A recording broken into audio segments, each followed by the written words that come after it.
In a very dark setting, a woman named Ellen is standing alone in the dark. She prays eagerly, calling out to supernatural forces because she feels lonely and wishes for a companion. However, things do not go as she hopes. She hears whispers in a strange language and becomes possessed.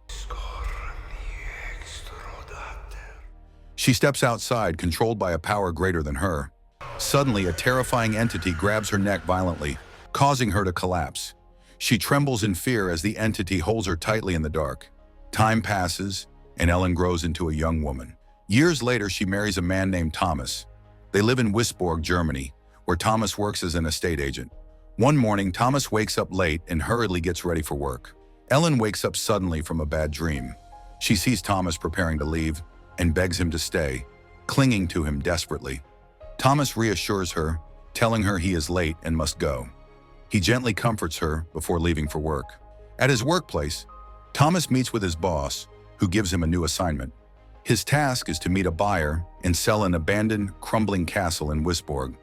The job requires him to leave Ellen and travel to a distant area for a while. His boss promises that completing this task will bring them great fortune. Excited by the chance to improve their lives, Thomas accepts the assignment without hesitation. His boss explains that the buyer, named Orlok, lives in the east of Bohemia and is offering a generous sum for the castle.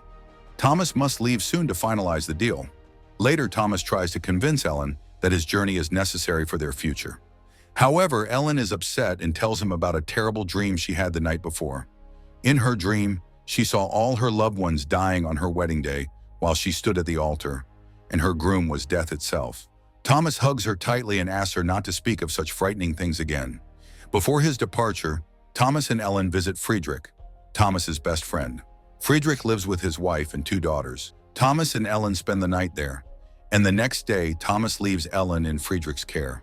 Before he departs for the castle in the Carpathian Mountains, Ellen gives him her locket as a keepsake. She watches him leave with a heavy heart, feeling weak and uneasy about the journey.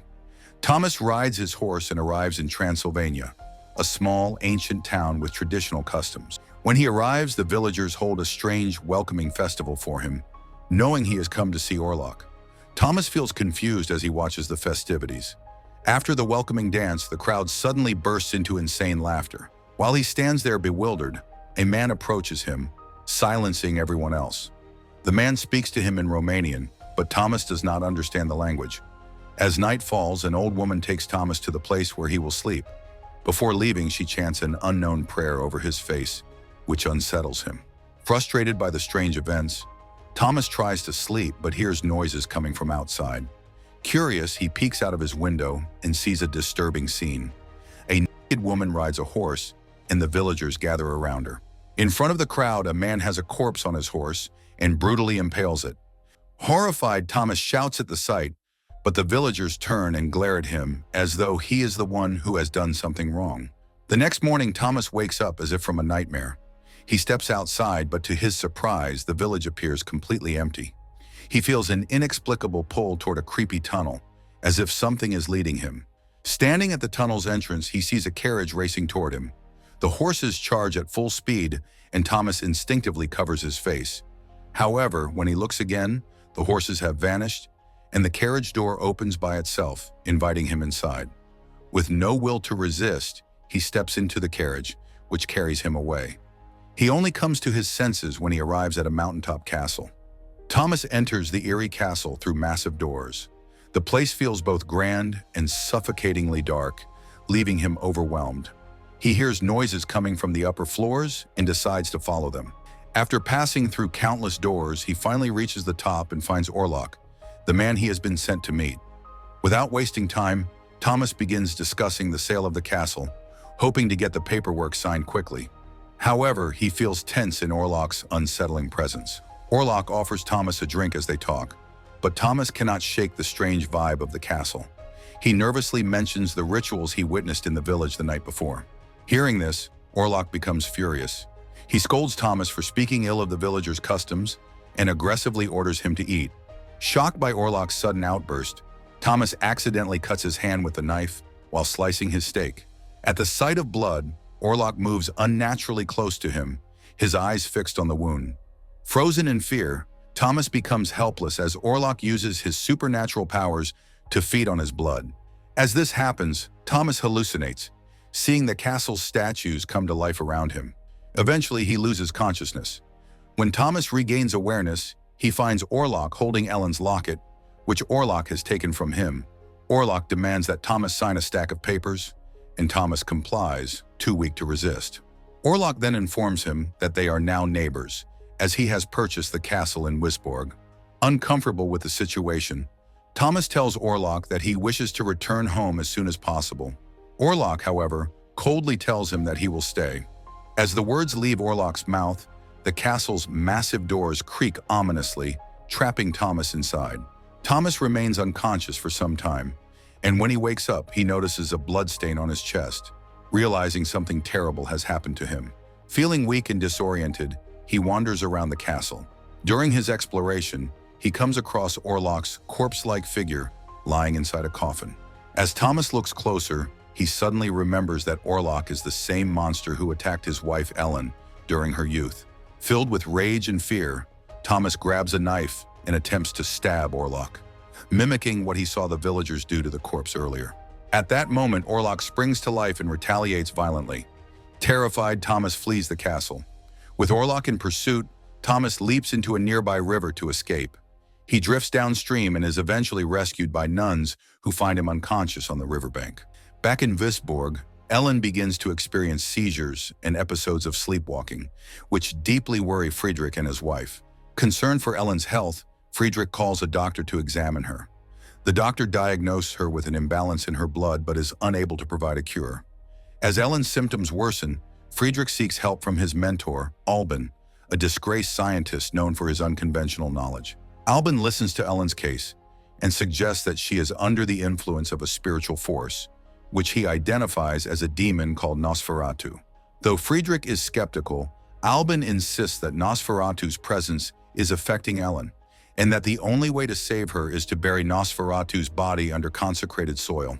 Meanwhile, Ellen starts to predict Orlok's arrival with chilling accuracy, further convincing Albin that the demon is connected to her suffering. At the same time, an old ship docks at the port of Wisborg. It is eerily quiet, and no crew is seen aboard. Instead, a countless number of rats pour out of the ship, spreading a deadly plague throughout the town. The arrival of the ship triggers widespread panic as the disease causes chaos and suffering. Meanwhile, Thomas, recovering from his ordeal, escapes from the nuns' care and sets off for home on horseback. By the time he reaches Wisborg, he is in terrible physical condition. That night, as Thomas and Ellen sleep, it becomes clear that Thomas is no longer the man he once was. His behavior and presence feel unnatural, unsettling Ellen. Disturbed and frightened, Ellen leaves their bedroom and goes to Friedrich's wife's room, asking to spend the night there. At the same time, Friedrich is away with Albin, working desperately to find a solution to stop the demonic spirit of Nosferatu and save Ellen from her suffering. That same night, Ellen wakes up in her sleep, and Orlok appears before her.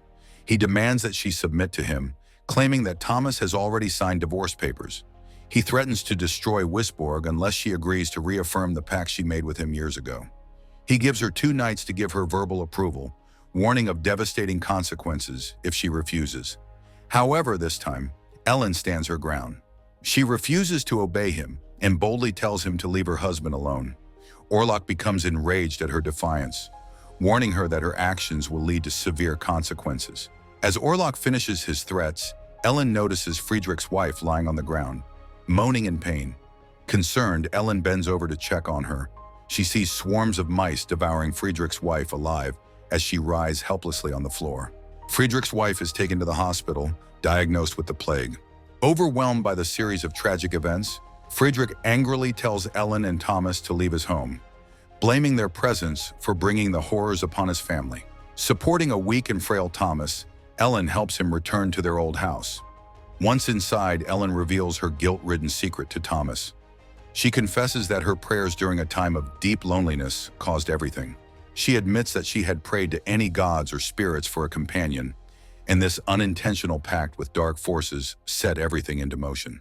Thomas tries to console her, but she warns him that he is in danger because the spirit, Orlok, doesn't want anyone near her.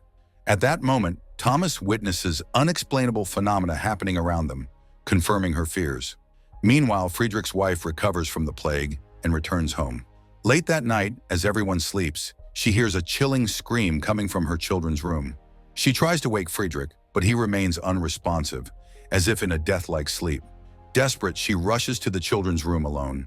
When she opens the door, she is met with a horrifying sight. Orlok is feeding on her children and killing them. Frozen in terror, she screams as Orlok turns toward her. The following day, Friedrich silently grieves, his world shattered. He watches as the coffins of his wife and children are transported away. Turning around, he sees Ellen and Thomas offering their condolences, but he remains broken and numb. Consumed by despair, Friedrich later goes to his wife's coffin, opens it, and kisses her, unknowingly infecting himself with the plague. When Thomas and others find him, they see Friedrich lying dead beside his wife, having succumbed to the disease. The town, overwhelmed by the chaos and devastation, seeks a way to end the nightmare. Ellen, working with Albin, uncovers a way to defeat Orlok. She must sacrifice herself to the vampire, keeping him distracted until sunrise, when his powers will wane. To carry out this plan, Albin devises a ruse to distract Thomas. He leads Thomas and a group of townsfolk to Orlok's manor, convincing them that they can end the curse by destroying Orlok's body in his coffin. They mistakenly stab Nock, a servant of Orlok, believing him to be the vampire. When the deed is done, Thomas senses something is wrong and races back to Ellen. At home, Ellen opens her window and calls out to Orlok, inviting him to come to her. As planned, Orlok arrives and approaches her. Ellen allows him to feed on her, sacrificing herself to keep him occupied throughout the night. As dawn approaches, the first rays of sunlight pierce through the room. Orlok, weakened and realizing his mistake, attempts to flee but collapses. In his final moments, he tears a piece of flesh from Ellen's chest before disintegrating into nothingness. Ellen, gravely injured, succumbs to her wounds just as Thomas arrives. He finds her lifeless body and realizes the extent of her sacrifice. Overcome with grief, he kneels beside her, holding her hands tightly. As the sun rises over Wisborg, the town is finally freed from Orlok's curse, but Thomas is left mourning the loss of the woman who gave her life to save them all.